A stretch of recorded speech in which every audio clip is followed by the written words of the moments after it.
Olá, saudações, salute a tutti, sejam bem-vindas, sejam bem-vindos. Sou Leonardo Magalhães e você está no canal que trata aqui de dicas de leitura, resenhas de livros sobre literatura e religião, história das religiões mundiais.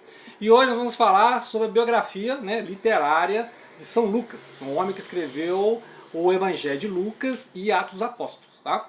Então nós vamos falar da biografia literária, porque aqui muita coisa é literária. Inclusive a primeira parte do livro é só sobre a história de uma família romana ali na região do Oriente Médio. E essa família tem como escravo liberto, né, o Lucano. O Lucano, que é depois São Lucas, né?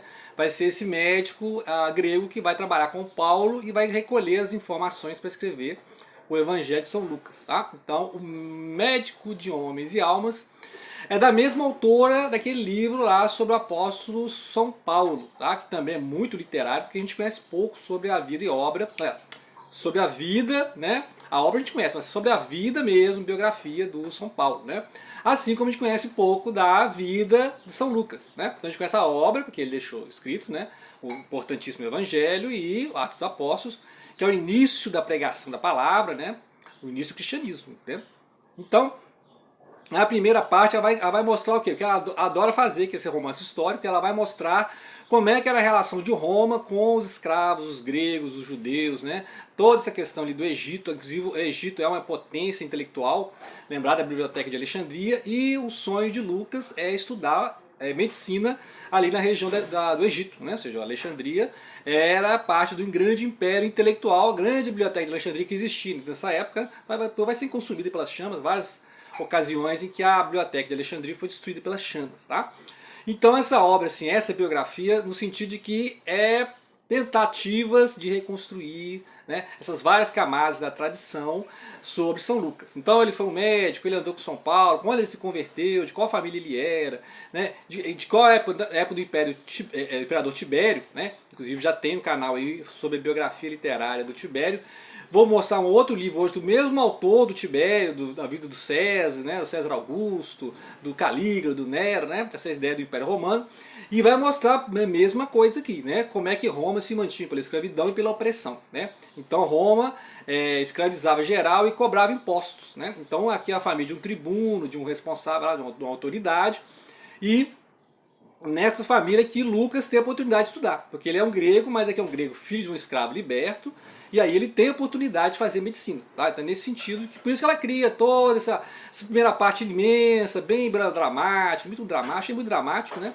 Até porque não é bíblico no sentido de nós não temos as informações biblicamente dadas. Tá? Então ela foi criando esse cenário a partir da história da época, e a partir disso ela inseriu o personagem. Então vários personagens aparecem, inclusive os reis magos, né? Tem momento aqui em Reis Magos, a estrela de Belém, né? Então vários aspectos que são parte do Evangelho aparecem na obra aqui do médico de homens e almas.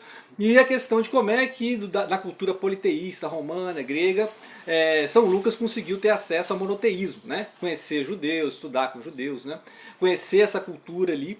Ele que está no norte da Palestina, né? Então ele está no norte da Palestina, e como é que ele teve contato com essa cultura monoteísta, que é totalmente diferente da cultura politeísta de Roma e da Grécia. Né? Lembrar que a Roma dominou militarmente a Grécia, mas conservou, né, a cultura grega. Então muita coisa da cultura grega serviu para, inclusive, a parte religiosa, né, a releitura que os romanos fizeram da parte religiosa dos gregos, né, e o reconhecimento que Roma tinha da cultura grega. Então a cultura grega sempre foi referenciada, e Roma dominou militarmente, né, ou seja, o império, a máquina mesmo de guerra, a máquina estatal, só que mantendo a cultura grega. Né? Então, ou seja, os gregos sempre são referenciados aqui, os romanos, né, gostam muito da cultura grega, mas quem mandava mesmo eram os romanos, tá? Por isso que é o Império Romano. Tá?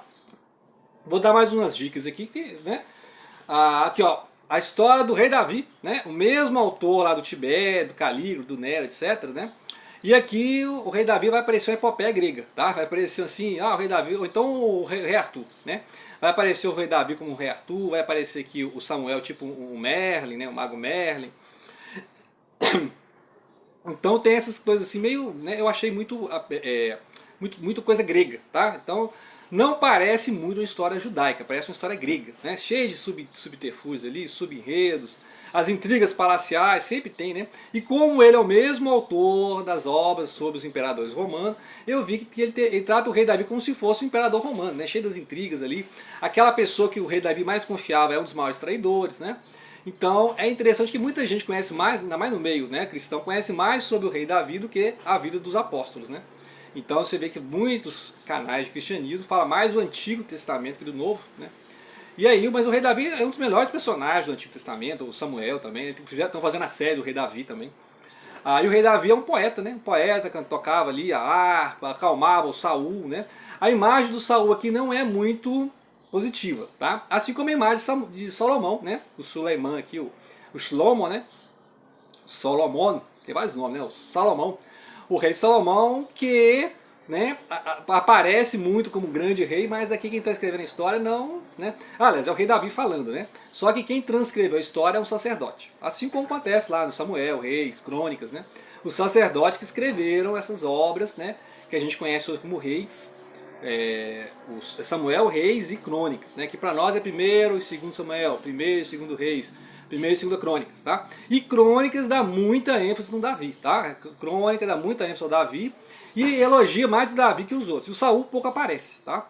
Agora, acho interessante que neste livro ele mostra o império do Saul, o reinado do Saul, que é o primeiro rei, né, antes de Davi. Então, é Saul, Davi e Salomão, tá? Depois eu vou falar mais desse livro aqui, mas eu acho interessante, isso fica a dica de leitura aí, o rei Davi, do Massier, que ele escreveu lá a história dos imperadores romanos, tá?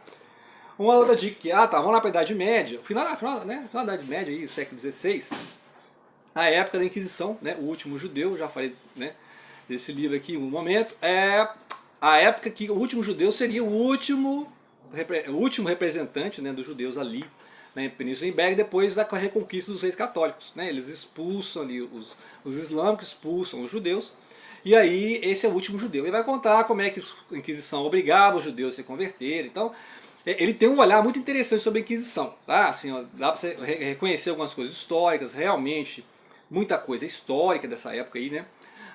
Do último judeu. E ele é famoso porque é livro lá do médico medieval, né? O médico, né? O físico, né? Então, uma obra imensa do Noam Gordon, né? Noam Gordon, que gosta muito de falar de medicina, e esse aqui é o menino que aprende medicina lá na Idade Média, a dificuldade que é, no final da Idade Média, né, século XVI, e a reconquista ali da Península Ibérica pelos reis católicos, né, a Espanha, a Portugal, né. Então fica a dica. Agora, outro livro sobre a Inquisição, mas aí eu achei assim, meio impreciso, fala que é um romance histórico, né, mas tem muito estereótipo aqui nesse livro, muita caricatura, né.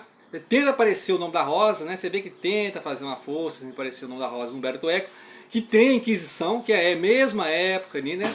Desde os cátaros, né? Século XIII, XIV e tal.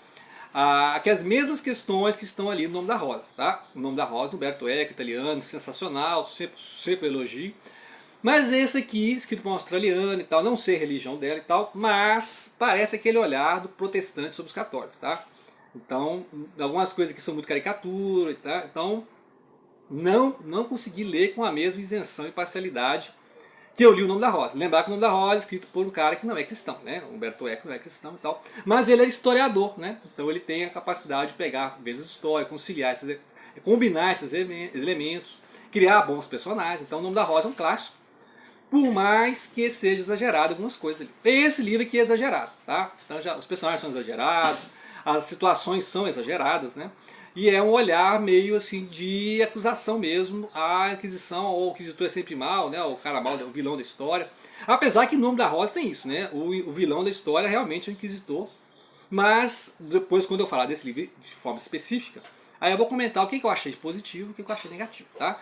Mas prefiro o Nome da Rosa, tá? Então, vou ler esse livro ou o Nome da Rosa. Melhor reler o Nome da Rosa, tá bom? Se você tiver alguma dúvida, vai lá reler, né? Ou então leia aqui o Último Judeu, tá? Ele também fala de Inquisição, mas é mais histórico e não fica trabalhando só caricatura não, tá? Ele trabalha os personagens, a época, né? Sem ficar preocupando em demonizar ali, os inquisitores terríveis, né? Monstros. Claro que tem pessoas, já falei aqui no canal, e várias pessoas usaram a Inquisição para enriquecer, né? Acusaram os vizinhos, falsos testemunhos, né? Falsa denúncia, etc. Tá? Mas, neste caso aqui é diferente. Tá?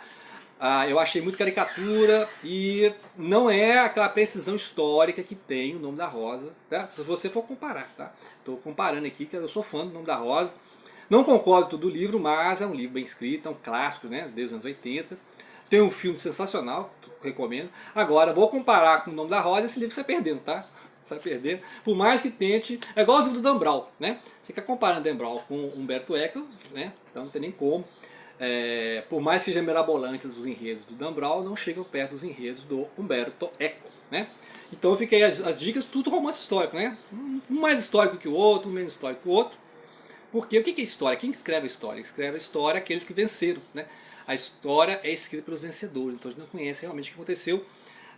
Eu achei muito triste, esse livro eu achei muito triste, né? Assim, em termos de mais me emocionou esse aqui. O Rei Davi é interessante, tá? Mas o Rei Davi a gente conhece a história e não sei, né? Ficou muita epopeia grega, né? Ficou muita drama e tal. Então, é isso aí, tá? Minhas dicas de leitura sobre romance histórico, literatura, né? E religião. Grato pela atenção. Não deixem de compartilhar.